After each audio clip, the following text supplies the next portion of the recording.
ಓಂ ಶಾಂತಿ.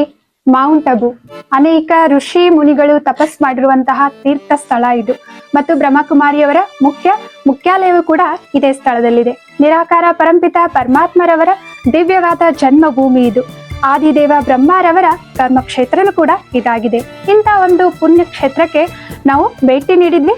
ಅಲ್ಲಿಯ ಸವಿ ನೆನಪುಗಳನ್ನ ನಾವು ಕೆಲವೊಂದು ವಿಡಿಯೋದಲ್ಲಿ ನಿಮ್ಮ ಮುಂದೆ ತರ್ತಾ ಇದ್ದೇವೆ. ತಪ್ಪದೆ ತಾವು ಕೂಡ ನೋಡಿ, ಮುಂದೆ ಹೋದಾಗ ತಪ್ಪದೆ ಈ ಸ್ಥಳಗಳಿಗೆ ಭೇಟಿ ನೀಡಿ.